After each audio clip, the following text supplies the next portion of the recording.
¿Sale grabando? ¿Sí? Perfecto. Muy bien. Vamos a continuar entonces. Vamos con lo que es frecuencia respiratoria.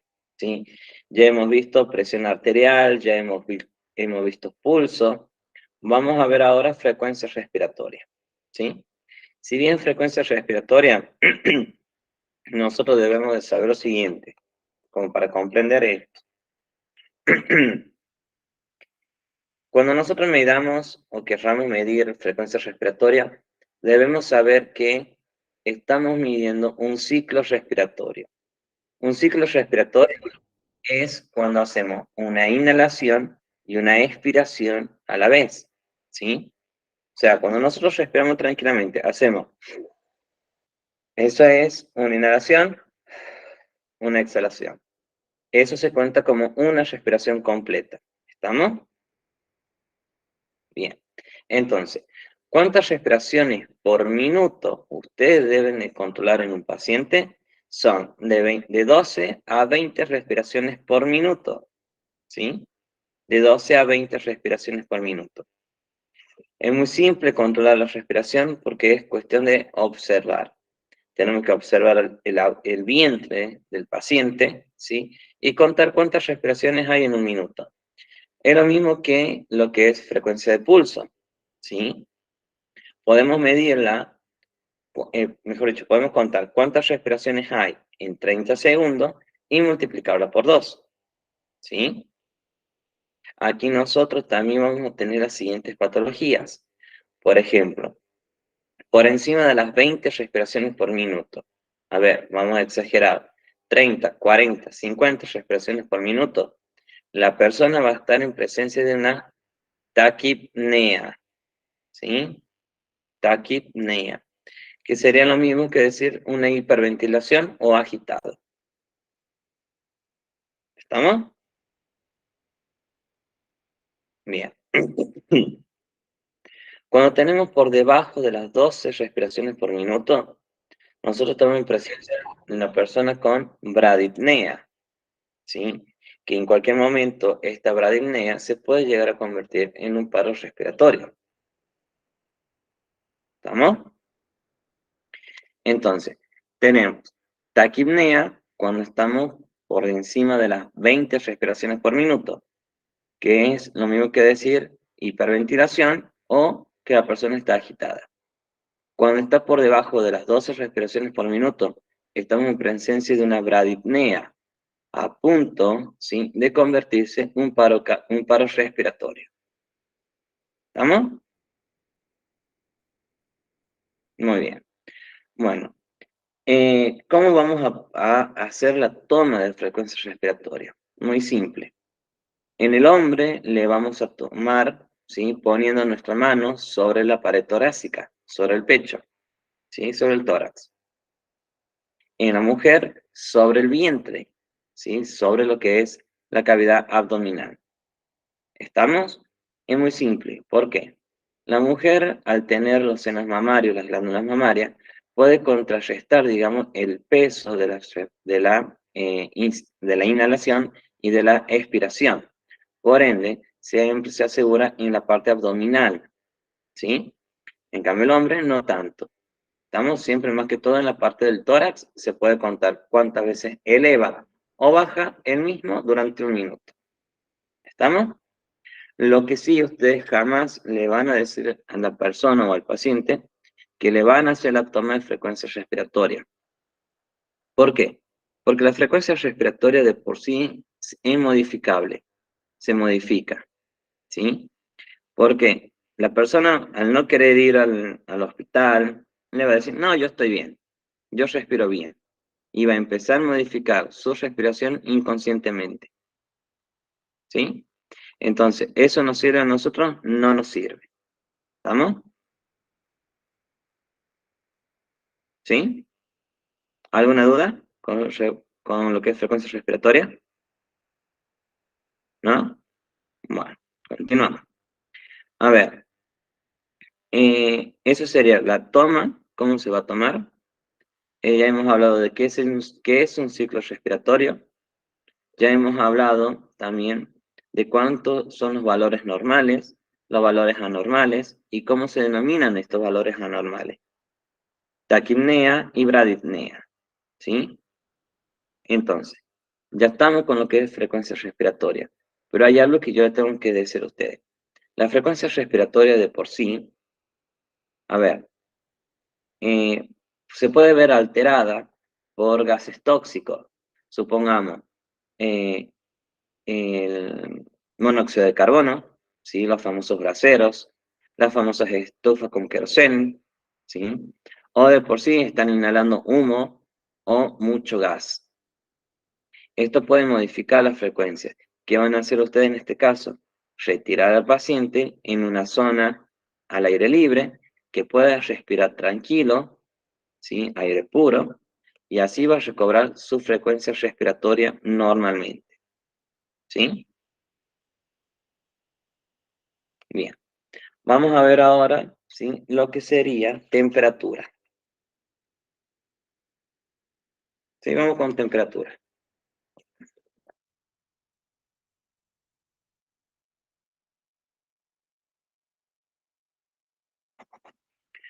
Bueno, temperatura. ¿Cuál es el concepto de temperatura? Temperatura, ¿sí? Ese calor interno que genera nuestro cuerpo y se puede valorar el mismo en la parte más externa.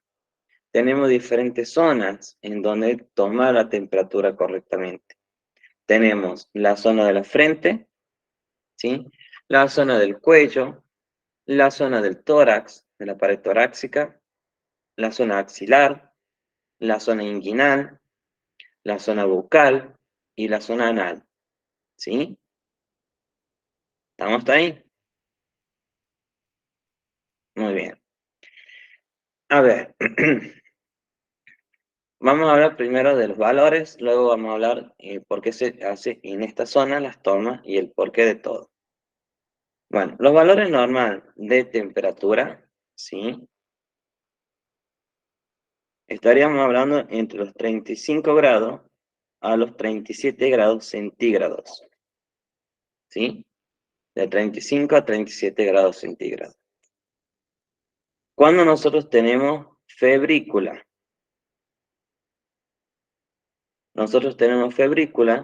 cuando tenemos de 37,5, ¿sí? A 37,8. ¿Estamos? Esas son febrículas.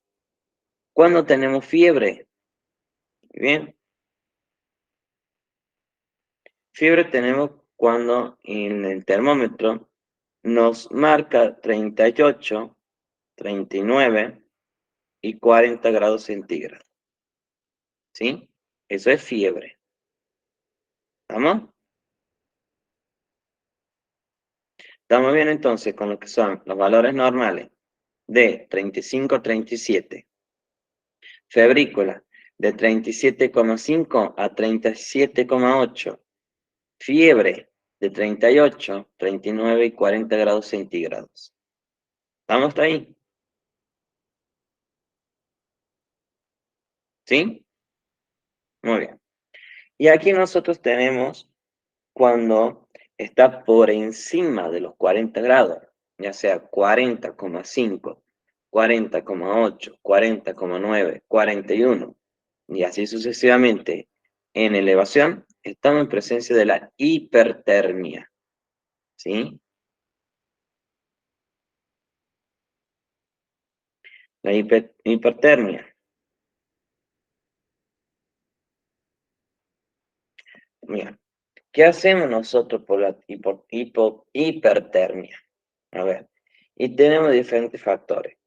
A ver, si no se baja la hipertermia porque tenemos hipertermia maligna, que sería una infección muy generalizada en el cuerpo, puede llevar al paciente a convulsionar, ¿sí? Las convulsiones, a ver, no son buenas ni son malas, ¿sí? Pero, a ver, si se deja pasar mucho tiempo una persona convulsionando, y van a ir fallando diferentes neuronas, se van a ir muriendo diferentes neuronas, ¿sí? Porque el cerebro humano no puede estar por encima de los 40 grados centígrados. Hagan de cuenta que están hirviendo una pechuga de pollo, ¿sí? En una olla. Y la dejan hervir por 2, 3 horas, ¿sí? ¿Qué pasa? Como ustedes lo ven acá, se va ¿a qué? A deshacer. Básicamente, va a hacer lo mismo, digamos, que en el cerebro del humano. Por ende, no debe superar los 40 grados centígrados sin la hipertermia. ¿Estamos? Luego nosotros tenemos la contraparte, que es la hipotermia. La hipotermia, nosotros estaríamos hablando de una persona con a punto, mejor dicho, de el grado de congelación. ¿Sí? A ver, ¿cuándo se considera hipotermia? Cuando tenemos de 34 grados centígrados hacia abajo. ¿Sí? Estaríamos en presencia de una persona ya al punto de congelar. ¿Sí? ¿Estamos? Bien. A ver, ¿qué utilizamos nosotros? ¿Qué medicamentos podemos utilizar para bajar la febrícula, la fiebre, la hipertermia? Podemos utilizar lo que sería la dipirona, la novalgina, el paracetamol, ¿sí? Cualquier antifebril que a ustedes se les ocurra, pueden llegar a consumirlo, ¿sí? La dipirona, por excelencia, es el antifebril más empleado debido a que tiene un accionar muy rápido, ya sea intramuscular o endovenoso, tiene un accionar muy rápido, ¿sí? ¿Estamos hasta ahí? Bien. Entonces, ya sabemos lo que es temperatura, valor normal, febrícula, fiebre, hipertermia, hipotermia. ¿Qué medicamento se debe usar para la fiebre, la febrícula, fiebre e hipertermia? Ahora tenemos que saber cómo manejar una persona con hipotermia. A ver, jamás le van a dar lo que sería em, café, no le van a dar té, no le van a dar este, bebidas alcohólicas, ni vodka, ni ron, ni nada por el estilo. ¿Por qué? Porque esto no va a generar temperatura en el momento, ¿sí? Nosotros, ¿qué tenemos que hacer? Al paciente, básicamente, alivianarlo de ropa, ¿sí? Sacarle la ropa y colocarles mantas térmicas, ¿sí? Para que su corazón, a ver, de por sí la temperatura tiene que ir recobrándose de a poco. Si llega a una temperatura muy alta, pero muy rápida a su temperatura normal, y puede conllevar a diferentes fallas orgánicas. Primero los riñones, luego el hígado, luego el estómago, el corazón, los pulmones, ¿sí? Por ende tiene que ir constante, en un ritmo constante, la elevación de la temperatura, ¿sí? Entonces, lo abrigamos, le ponemos las mantas térmicas, no lo vamos a poner cerca de la estufa, cerca del hogar, no, mantas térmicas solamente, ¿sí? Sí le podemos dar de beber lo que sería una chocolatada, leche con chocolate. ¿Por qué? El chocolate tiene muchos carbohidratos que van a ayudar a elevar la temperatura, pero no de manera de golpe, sino constante, ¿sí? Y la leche va a empezar a entibiar la parte estomacal, por ende va a proteger todo el estómago, ¿sí? Y le van a proporcionar los nutrientes necesarios, al igual que el chocolate, para levantar esa temperatura poco a poco, ¿sí? ¿Estamos ahí? ¿Alguna duda?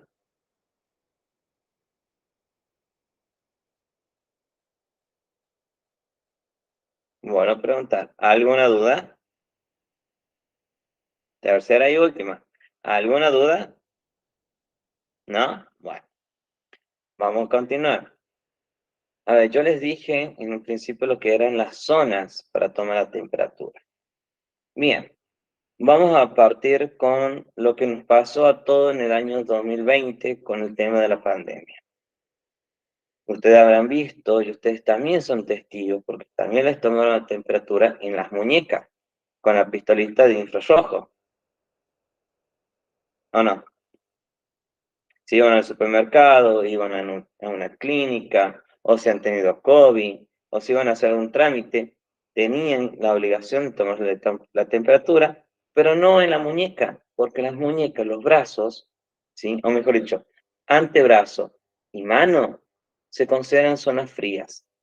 Supongamos, ¿sí? A ver, ¿a quién pongo de ejemplo? Supongamos que Gastón, ¿sí? Supongamos que Gastón en el 2020 ha tenido COVID, pero volaba de fiebre, fue y le tomaron la temperatura en las muñecas y le largó una temperatura de 36,5. Normal, ¿sí? Normal, la temperatura normal. Eso está mal, ¿sí? Porque largó un valor erróneo. Gastón se fue a tomar nuevamente en otro lado la temperatura y tenía 38 grados centígrados. Entonces, las zonas de las muñecas siempre van a alargar un valor erróneo. ¿Estamos? ¿Dónde se toma correctamente la temperatura? Cerca de la cavidad torácica, cerca del tórax. ¿Estamos? ¿Por qué? Porque las infecciones generalmente se localizan alrededor del corazón y en los pulmones. ¿Sí? Por ende, cuanto más cerca sea la zona del tórax la toma, mucho mejor va a ser el resultado. ¿Sí? Vamos a desmentir, vamos a sacar este mito de que la pistolita de infrarrojo, al apuntarle en la cabeza, les quemaba las neuronas. No, eso de por sí nunca, no, no, no, no, no, no. Una, porque para quemar las neuronas se necesita un calor sumamente fuerte, ¿sí? Como le dije, elevar la temperatura del cerebro a más de 40 grados centígrados, ¿sí? Por ende, una pistolita de infrarrojo que tan solo analiza tu temperatura superficial, esto está hablando que te analiza la temperatura de la piel, no del cráneo, no del cerebro, ¿sí? Por ende es imposible, ¿estamos? Es imposible. Bueno, en la zona de la cabeza, la zona del cuello, la zona del tórax, son zonas puntuales para hacer una buena toma de lo que sería temperatura. La zona axilar, igual, es una mejor zona, porque si ustedes ven, si ustedes se palpan y ponen un termómetro cerca de la axila, tienen contacto con la pared torácica. Entonces le va a dar un valor bien, ¿sí? Un resultado óptimo.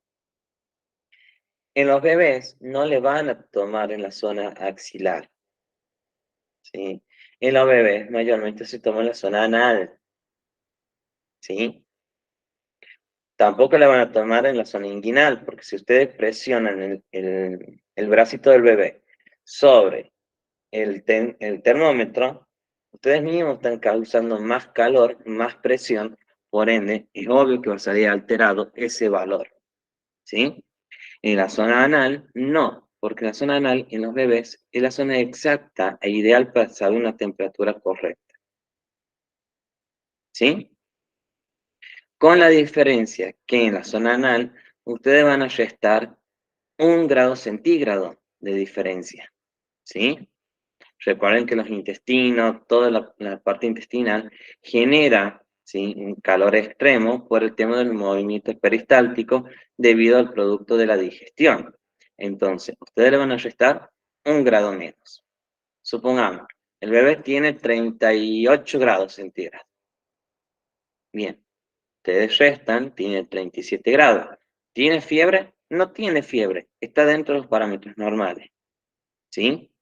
Pero si el bebé, el resultado le dio 38,5 o 38,9, ustedes le restan un solo grado centígrado y le llega a dar 37,9, está en presencia de febrícula y que en cualquier momento va a ser un estado febril, ¿sí?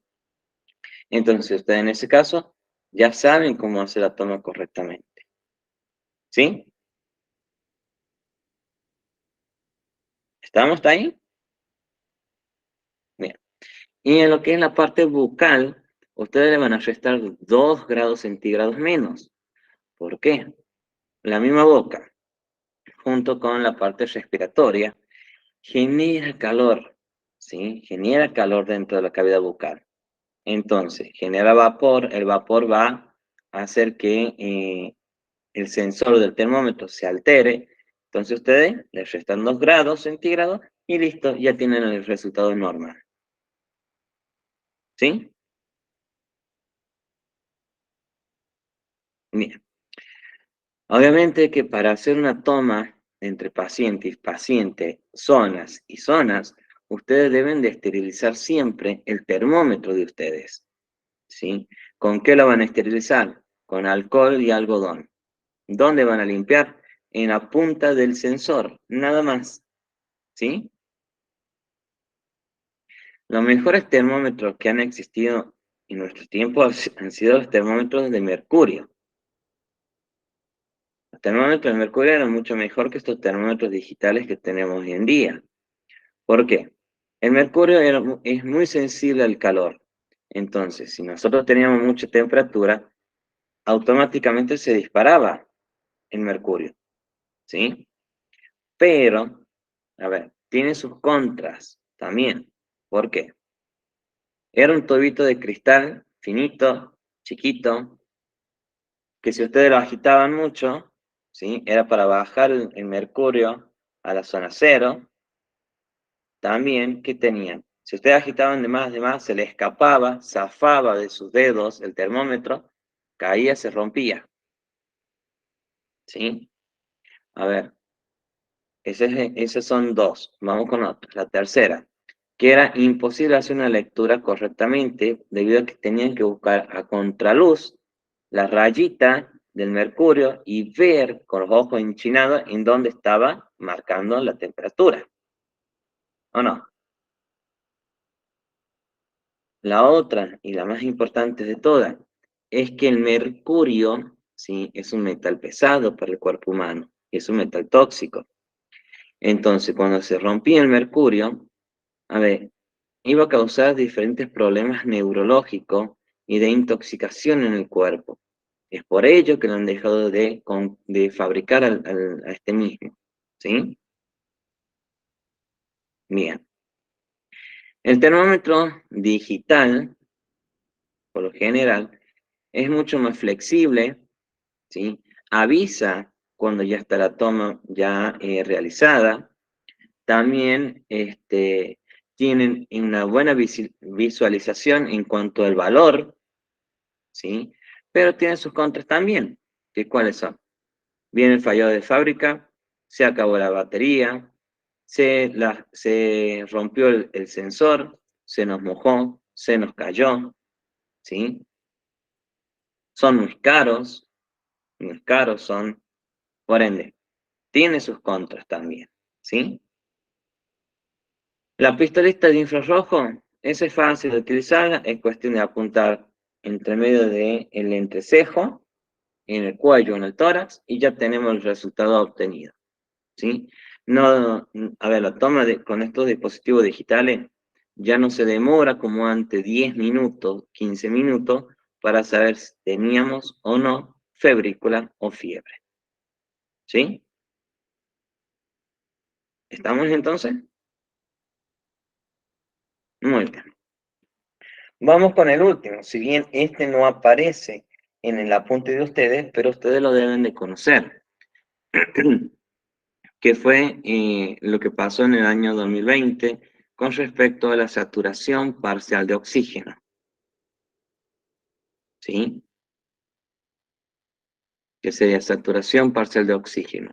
Es la cantidad de sangre, perdón, la cantidad de oxígeno que hay en sangre en el cuerpo humano,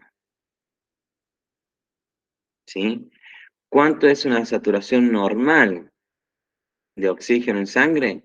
Es de 95 a 99%, ¿sí? Cuando nosotros tenemos por debajo de los 95, estamos hablando de las famosas hipoxias, Las hipoxias son faltantes de oxígeno en sangre y se clasifican en 4. ¿Estamos ahí? ¿Sí o no? Yo no escucho que contesten, no escucho que hablen.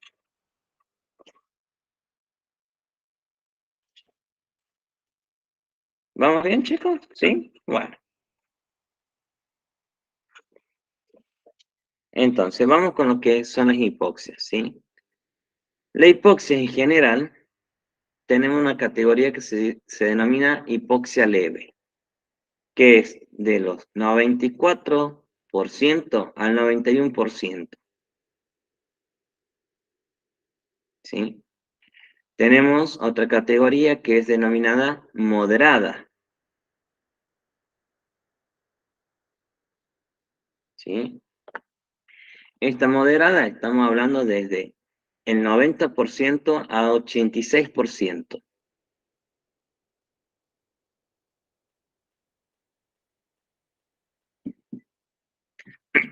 Tenemos una tercera categoría que es denominada crítica, ¿sí? Que esta va desde los 86 a los 75%. Y por última, la cuarta categoría es denominada severa, que va desde los 75 hacia abajo, ¿sí? Entonces, a ver, lo que es leve y moderada, se la puede levantar a la hipoxia con lo que sería administración de oxígeno, ¿sí? La leve y la moderada. Lo que es la crítica y la severa, esa ya conlleva intubación, esa ya representa otro tipo de tratamientos y o técnicas, ¿sí? ¿Estamos? Bueno, ¿con qué vamos a medir nosotros la saturación parcial de oxígeno? Con el saturómetro o oxímetro de pulso, ¿sí? También es un dispositivo digital que puede venir fallado de fábrica. Pueden ser que no lo manejen adecuadamente al mismo aparato, no lo maneje bien. Se puede mojar, se puede golpear, se puede romper, etcétera. Pero en esta saturación, en este saturómetro, perdón, o oxímetro de pulso, nosotros podemos hacer dos pájaros de un solo tiro, porque en el mismo también nos va a indicar las pulsaciones por minuto, ¿sí? Si ustedes tienen un oxímetro de pulso en su casa, van a poder observar que dice BPM, ¿sí? Que serían los latidos cardíacos por minuto, que serían entre 60 a 100 latidos por minuto.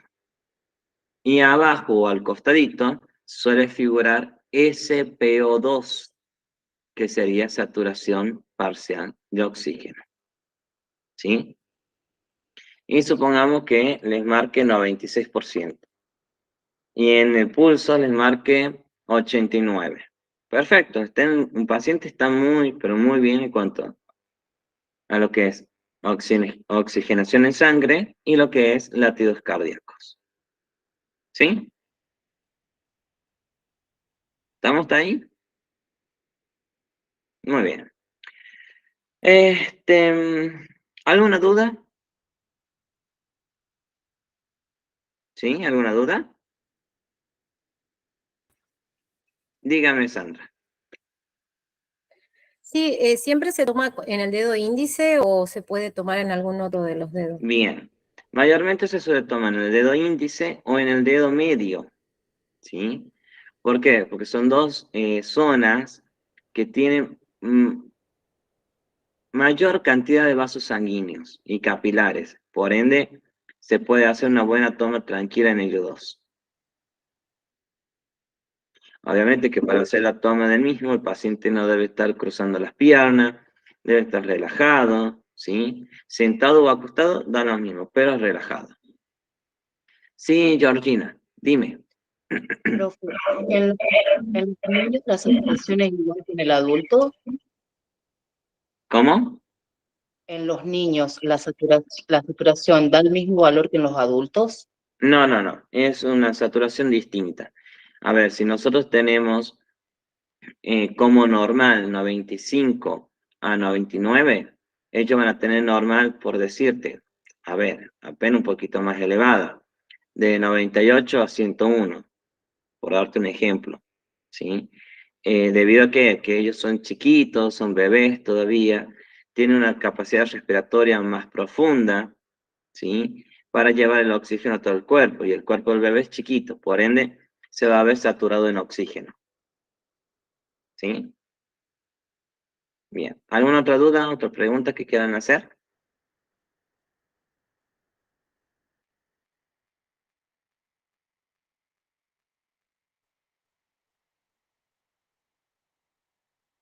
¿Nada? Vuelvo a preguntar. ¿Alguna duda o pregunta que quieran realizar ahora? No, no. La tercera y última. ¿Alguna duda o pregunta que quieran realizar ahora? ¿No? Bueno, continuamos entonces. ¿Sí? Vamos a llegar a lo que serían, bien, primeros auxilios. ¿Sí? Bien. A ver, sáquenme de una duda. Yo ya les hice la práctica de tensión arterial a ustedes, ¿no? Bueno, van para la próxima clase, el próximo viernes, van a tener que buscar un tensiómetro, ¿sí? Así hagamos la práctica, ya sea un tensiómetro digital o aneroide, no importa, la cuestión es que ustedes realicen la práctica, ¿sí? Puede ser digital de brazo, de antebrazo, de pulso, de muñeca, no hay ningún problema. Cuestión que lo puedan tener, así hagamos la práctica tranquila, ¿sí? Muy bien. Vamos a continuar ahora con lo que son primeros auxilios, ¿sí? Y vamos a ver lo que son las heridas. Heridas, ¿sí?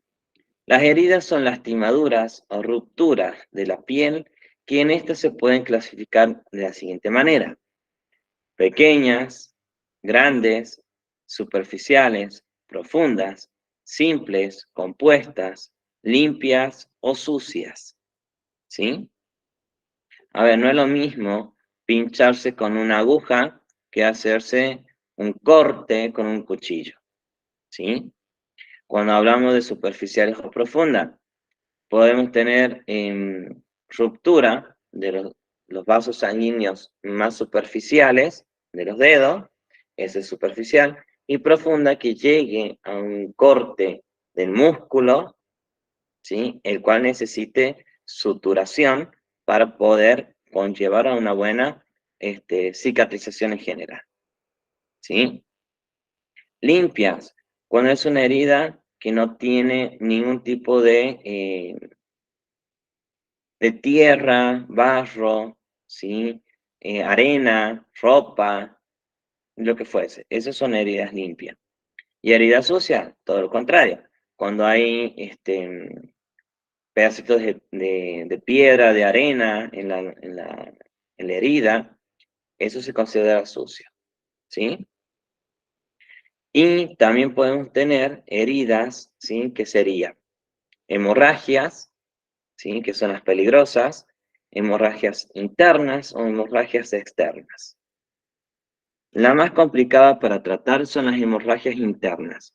¿Por qué? Porque nosotros no las podemos ver, ni las podemos palpar, ¿sí? Ni tampoco podemos intervenir como para controlar la misma. Las hemorragias externas, esas sí nosotros las podemos controlar fácilmente, ¿sí? Eso lo vamos a hablar más adelante.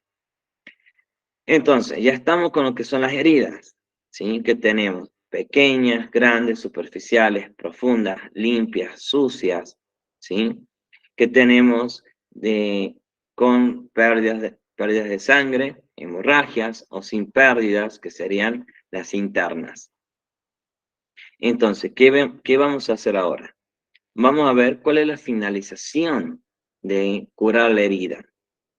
Más que todo es protegerla, ¿sí?, de agentes infecciosos y de la suciedad que se encuentra en el medio ambiente. A ver, ¿cómo vamos a realizar esta curación? Muy simple. Esta curación nosotros la realizaremos, ¿sí?, primero limpiando la zona. ¿Con qué vamos a limpiar la zona? Con solución fisiológica, ¿sí? Mucha solución fisiológica. Vamos a colocar un antiséptico, puede ser, a ver, yodo, mertiolate, puede ser también alcohol, ¿sí? Yo les pregunto, ¿ustedes saben cuál es la diferencia entre el yodo y el mertiolate?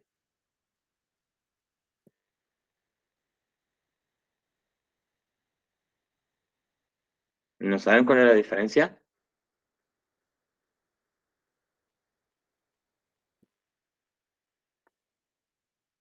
¿No? ¿En serio? Bueno, yo les digo la diferencia. La diferencia entre yodo y mertiolate es ninguna, solamente la marca comercial. El mertiolate es yodo, por ende, yodo povidona es el yodo común, ¿sí? Solamente que el mertiolate le pone ese nombre fantasía, que es la marca, nada más, ¿sí? No hay diferencia. ¿Estamos? Bien, continuamos entonces. También, ¿qué van a necesitar? Gasas, muchas gasas, ¿sí? Van a necesitar vendas de gasas, ¿sí? Estas vendas de gasa es más que todo para vendar los apósitos que nosotros realizamos, ¿sí?, sobre la herida. Es para vendarla solamente. ¿Estamos? Vendamos y hacemos la derivación inmediata al hospital, ¿sí? Bien. Vamos a ver ahora, ¿sí?, ¿qué más van a necesitar? Van a necesitar cintas, ¿sí? La cinta hipoalergénica o la cinta de tela, ¿sí? Una cinta buena que no se despegue con el contacto de la piel. Porque vienen cintas que no tienen casi nada de pegamento, por ende, cuando ustedes la colocan, presionan un poco, friccionan, automáticamente se va todo el adhesivo, todo el pegamento. ¿Sí? Bien. Vamos a continuar. Vamos a ver ahora el control de hemorragia. Vamos a hablar de ello primero, para luego seguir, ¿sí?, con los otros temitas. Si bien, control de hemorragia. La hemorragia significa que la salida de sangre a través de una herida, ¿sí? Esta puede ser de dos tipos, venosa o arterial, ¿sí? ¿Cómo se van a diferenciar una de la otra? Por el color característico que una tiene. La sangre venosa tiene un color rojo tirando a marrón, ¿sí? Y la sangre arterial tiene un color rojo brillante, como si fuese la etiqueta de la Coca-Cola, de ese color, ¿sí? ¿Qué van a hacer ustedes? Bien, primero, van a localizar la herida, ¿sí?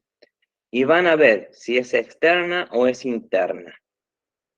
Si es interna, ustedes van a palpar el abdomen muy tranquilamente, despacio, no fuerte, y van a sentir como si fuese una especie de... eh, ¿vieron el yogur en sachet o la leche en sachet? ¿Cómo se siente? Bueno, de ese índole así, esa misma sensación y textura. ¿Estamos? Fuera de ello, ustedes también van a poder observar un hematoma muy generalizado, muy exagerado en la zona del vientre, ¿sí? Fuera de otros síntomas y signos acompañados, vómito de sangre, el paciente con mucho dolor, ¿sí? Y también puede conllevar a la inconsciencia del paciente, que el paciente pierde la conciencia por el dolor agudo que tiene. ¿Estamos?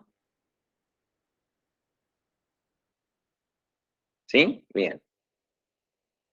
Vamos con lo que son las hemorragias externas.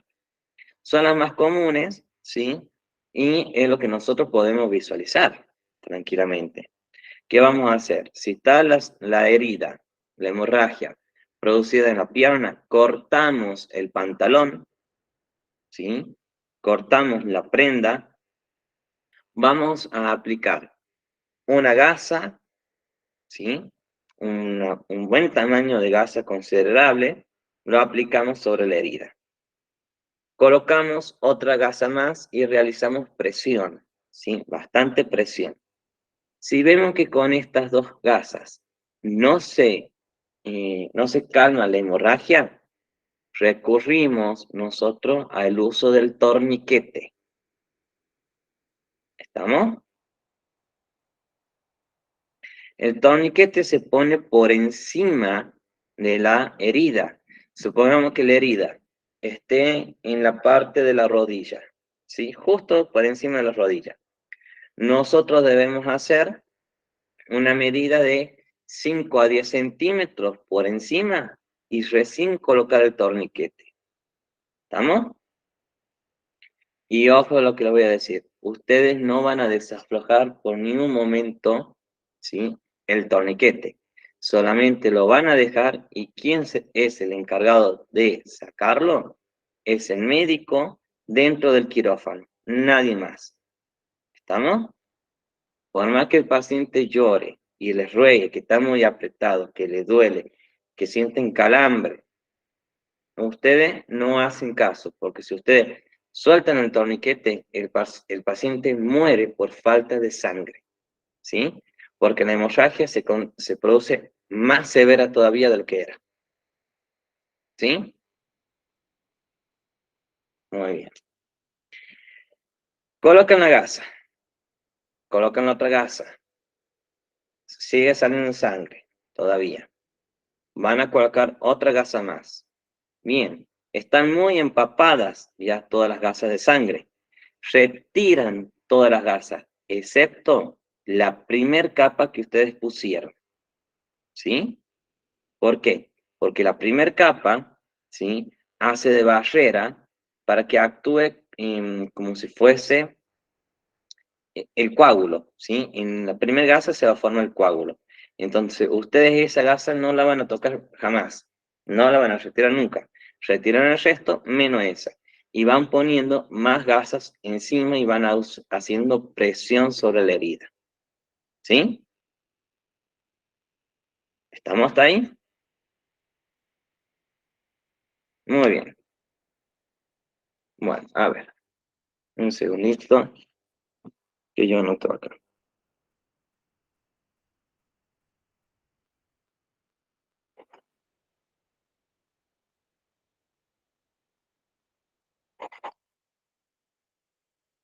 Bien, chicos. Entonces, hasta aquí vamos a llegar al día de hoy, ¿sí? Yo quiero que ustedes me digan, ¿tienen alguna duda con respecto a estos temas que hemos hablado? La culminación de signos vitales y lo que es control de hemorragias, primeros auxilios.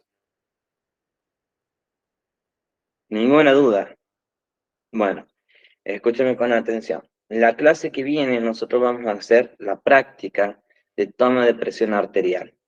Para ello ustedes deben de buscar lo que sería un esfingomanómetro o tensiómetro, ya sea digital o ya sea aneroide. Da exactamente lo mismo porque los mismos vamos a hacer la toma. Ahí nomás nosotros vamos a verificar la diferencia entre uno y el otro, ¿sí? Los pros y contras que tiene el aneroide y lo que tiene el digital, ¿sí? Muy bien.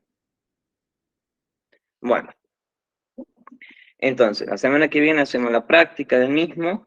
dejamos la continuación de primeros auxilios para la otra semana y vamos a continuar así, ¿sí? ¿Estamos, chicos? Muy bien. Entonces, nos estamos viendo la próxima semana, ¿sí? Que tengan un excelente fin de semana y feliz día del estudiante. Si bien atrasado, pero feliz día, ¿sí? Y feliz día de la primavera, obviamente. Bueno, chicos, entonces, hasta aquí llega.